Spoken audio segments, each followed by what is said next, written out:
Section 1. You will hear a woman making a hotel reservation over the phone. First, you have some time to look at questions 1 to 4.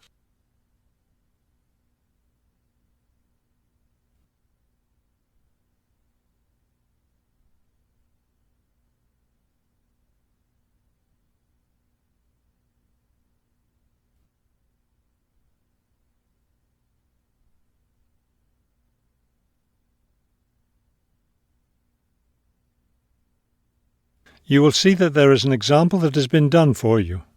On this occasion only, the conversation relating to this will be played first. Good afternoon, Grandview Hotel. Yes, hello. I'm planning to spend a few days in your city next week, and I'd like to, make a reservation. The man answers the phone. Grandview Hotel. So the word Grandview has been written at the top of the form. Now we shall begin. You should answer the questions as you listen, because you will not hear the recording a second time. Listen carefully and answer questions 1 to 4. Good afternoon, Grandview Hotel. Yes, hello. I'm planning to spend a few days in your city next week, and I'd like to, make a reservation. Of course. When did you want to stay here? Next week, Wednesday night and Thursday night. So that's February 13th and 14th. Yes, that's right. And how many guests will there be? Just me. So, do you have a room available? Yes, we do. I'll just need to take some of your information. May I have your name, please? Oh, right, yes. It's Roxanne Wilson. Wilson. Thank you, Miss Wilson. And may I have your credit card number? It's 233-618-9872. 9872. Got it. All right, Miss Wilson. I have your reservation confirmed. Can I help you with anything else?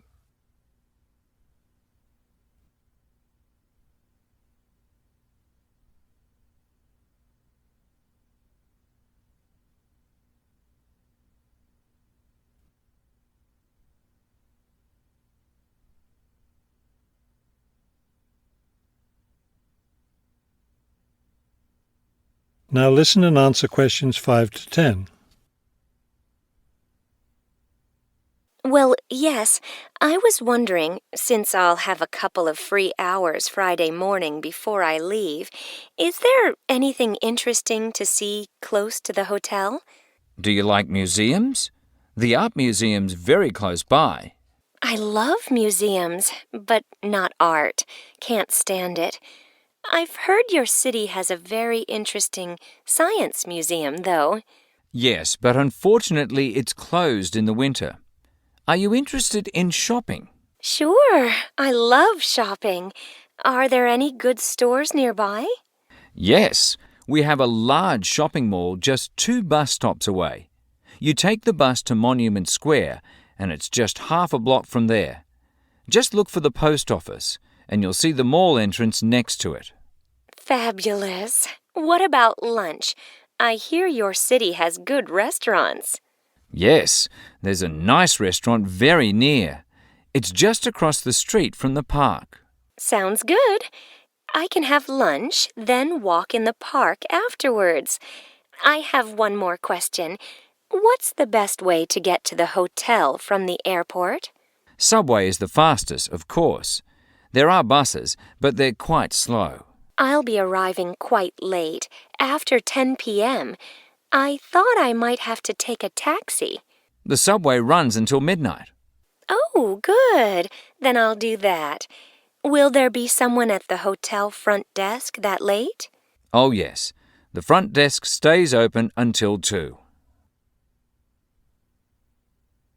That is the end of section 1.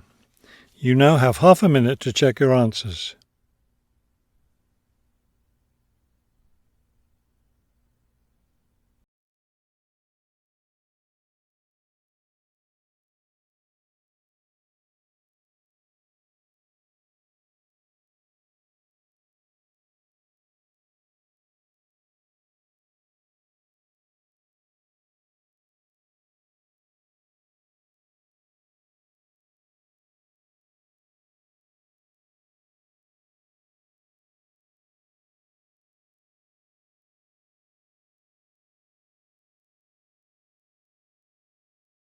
Section 2. You will hear a tour leader giving information about a bus tour. First, you have some time to look at questions 11 to 15.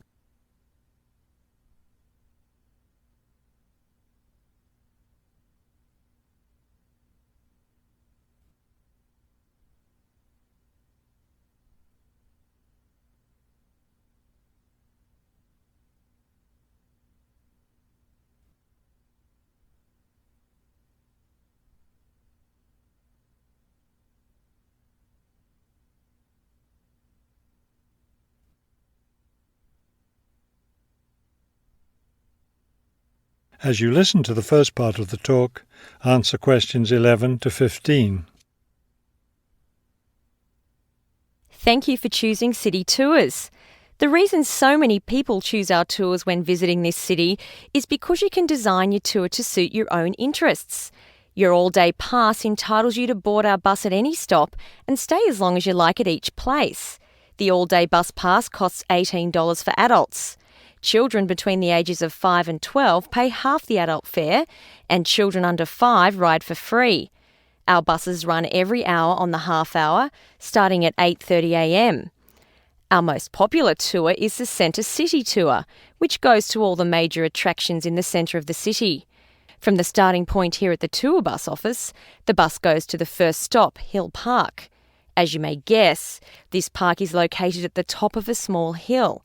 The next stop is the fishing docks. Following that, the bus goes on to the third stop, Bay Bridge, located at the foot of the bridge which crosses the bay. The fourth stop is in the shopping district. Then the fifth and last stop is at Green Street.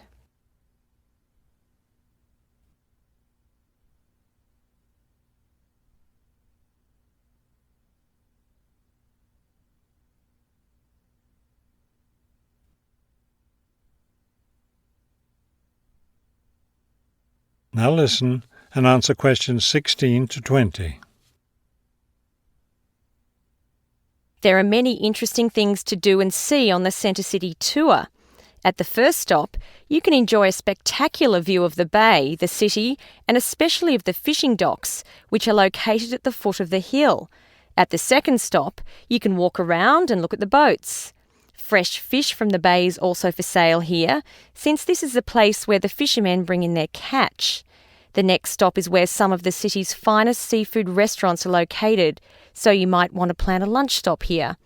You can eat fresh fish here, prepared in the traditional local way. The fourth stop is, of course, where you can do your shopping. Don't miss the opportunity to purchase some of our city's famous handmade baskets. You'll want to take several home as souvenirs of your visit to our city. Finally, at the last stop on the tour, you can visit one of the oldest buildings in our city, the theatre.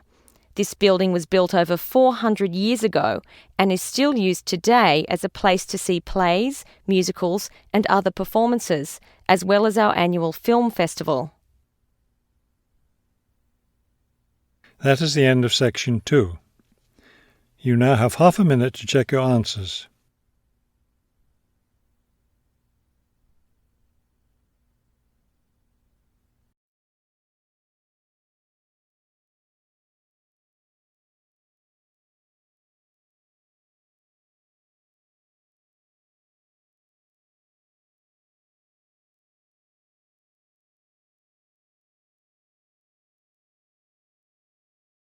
Section 3.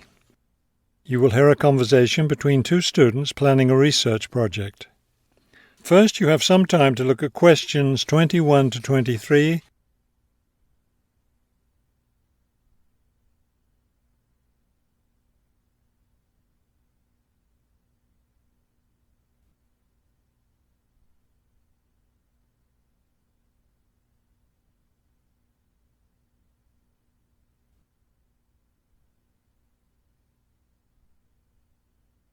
As you listen to the first part of the conversation, answer questions 21 to 23. We'd better start planning our research project because we don't have much time left before it's due. I know, only 3 more weeks. Is that all? I thought we had more time than that. Well, let's get to work then. Okay, so we agreed we're going to interview shoppers about their spending habits. Did we decide to conduct our interviews at the department store? We haven't decided anything definitely yet, but I think the shopping mall would be a better place. We'd get more of a variety of shoppers there. Yes, that's a good point. So let's do that. How many interviews did the professor say we had to complete? She said at least 30. That sounds like a lot, doesn't it? Yes, but if we divide it up between the two of us, that's just 15 each. That's not so bad.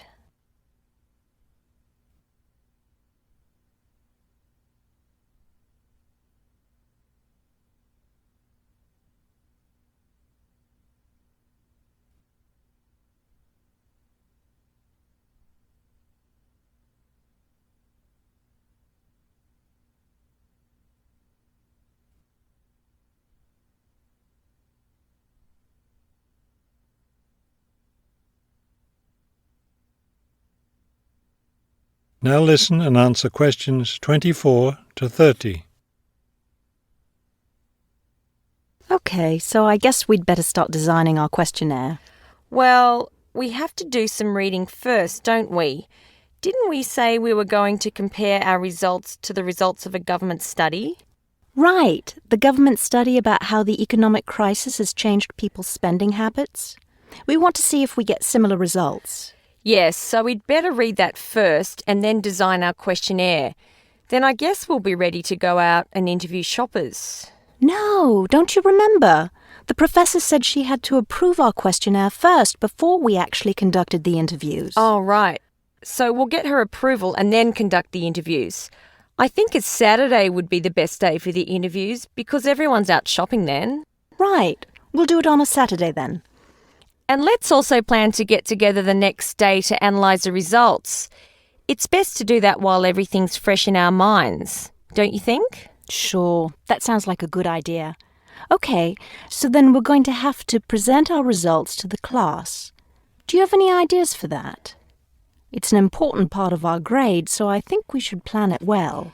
Well, I think the obvious thing is to prepare some charts showing our results and how they compare with the government study. That will help make the information a lot clearer to the class. Right. Okay, so we'll draw up some charts of the results. And then that's it. All that will be left to do is give the class presentation. Do you think we can be ready on time? I sure hope so. Let's get started now. That is the end of section 3. You now have half a minute to check your answers.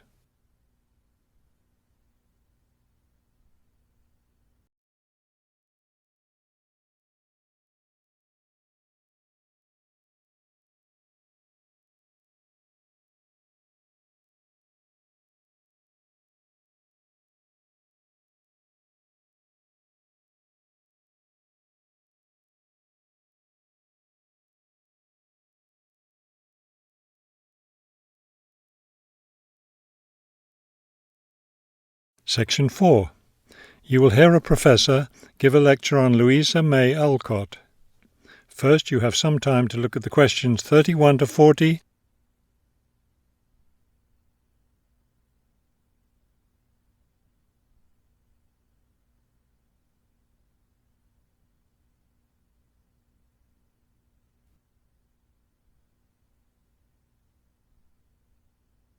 Now listen carefully and complete the timeline in questions 31 to 40.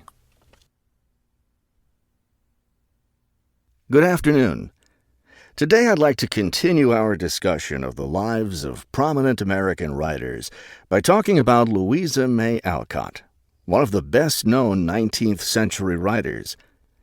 Alcott is known for her moralistic girls' novels, but she was a much more serious individual than those novels might lead one to believe.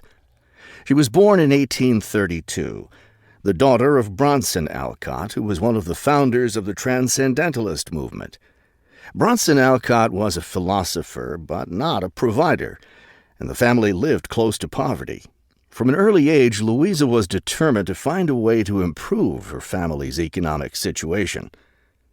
As a teenager, she worked to support her family by taking on a variety of low-paying jobs, including teacher, seamstress, and household servant. Alcott also started writing when she was young. She wrote her first novel when she was just 17 years old, although it wasn't published until many years after her death. It was called The Inheritance. In 1861, the Civil War broke out. Alcott worked as a volunteer, sewing uniforms and bandages for soldiers. The following year, she enlisted as an Army nurse. She spent the war years in Washington, nursing wounded soldiers at a military hospital. While working at the hospital, she wrote many letters to her family at home in Massachusetts. After the war, she turned the letters into a book, which was published under the title Hospital Sketches. She also wrote numerous romantic stories, which she sold to magazines. Around this same time, she was offered the opportunity to travel to Europe as the companion to an invalid. When she returned home from Europe in 1866, she found her family still in financial difficulty and in need of money, so she went back to writing. Her big break came in 1868, with the publication of her first novel for girls, Little Women. The novel achieved instant success, and the public wanted more. From then on, Alcott supported herself and her family by writing novels for girls. It wasn't the writing she had dreamed of doing, but it earned her a good income. Alcott took care of her family for the rest of her life. In 1878, her youngest sister May got married. A year later, May died after giving birth to a daughter. Louisa Alcott raised her sister's orphaned child. In 1882, Bronson Alcott suffered a stroke. Soon after that, Louisa Alcott set up a house for him, her niece, her sister Anna, and Anna's 2 sons in Boston. Her mother was no longer living by this time. Alcott was still writing novels for girls, including 2 sequels to Little Women, Little Men and Joe's Boys. The latter was published in 1886. Louisa Alcott had suffered poor health ever since she contracted typhoid fever while working as a war nurse. She died in March of 1888, at the age of 55. She was buried in Concord, Massachusetts. That is the end of section 4. You now have half a minute to check your answers.